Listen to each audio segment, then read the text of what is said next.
जय जगन्नाथ दर्शक बंधु आज योग ध्यानर द्वितीय पर्याय को जीवा। आजिर विषय वस्तु कर्मयोग। दैनंदिन समस्त कर्म को ईश्वर को समर्पण करी कर्म करिबा और समस्त कर्म ईश्वर उद्देश्य रे करिबा को कर्मयोग कुहाଯାଏ। सेतिपाई गीतारे भगवान कहिले जत करोसी जत स्नासी जजुर्होसी ददासी जत जत पश्यसी कंतयः तत्कुरुष्टं पदर्पणम। अर्थ तुमे जहा करूच, जहा खाऊच, जहा अर्पण करूछ, जहा दान करूछ एवं जेउ तपस्या करूछ ए समस्त कर्म मोते अर्पण कर। एहार अर्थ हैला कार्यटीए करिबा पूर्वरु ईश्वर को प्रणाम करी कार्यटी आरंभ करिबा। जेतेबेले खाऊछे ताहा ईश्वर को समर्पण करिबा। जेउ व्रत उपवास करूछु ताहा भक्ति सहकारे करिबा एवं एपरि कर्म कर जेउ कर्म रे ईश्वर संतुष्ट हेबे। कर्म तो समस्ते करूछंती, कर्म न करी कोन किए बंची पारिबो? सोही रहिले भी देह भितरे कार्य सबु समय पई चलीची। तेणु कर्म को एपरि भाबरे बाछि बाछि करिबा जहा द्वारा आमर मंगल हेब, परिवारर मंगल हेब और समाजर मंगल हेब। समाजर मंगल पई जो कर्म करा जाए ताही हेउची ईश्वरंक पई कर्म और ताही हेउची ईश्वरंकर सेवा।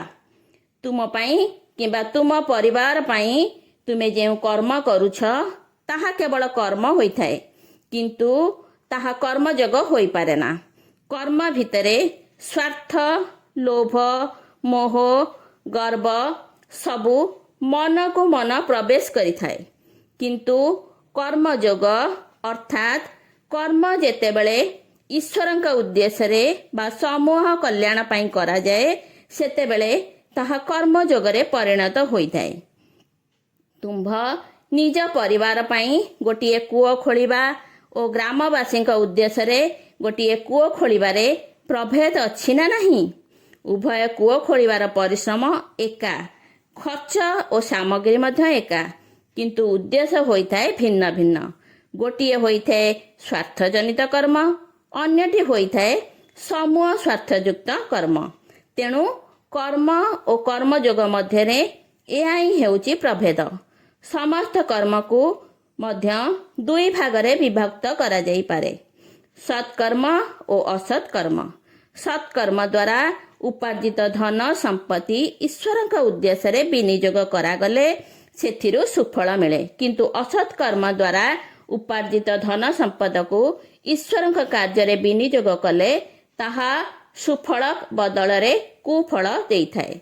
जो माने विश्वास करंती जे कर्म हेउची भगवान एवं कर्म को भगवान कर कार्य बोली विचार करी कर्म करुथांती सेमाने हेउछंती प्रकृतरे कर्मयोगी।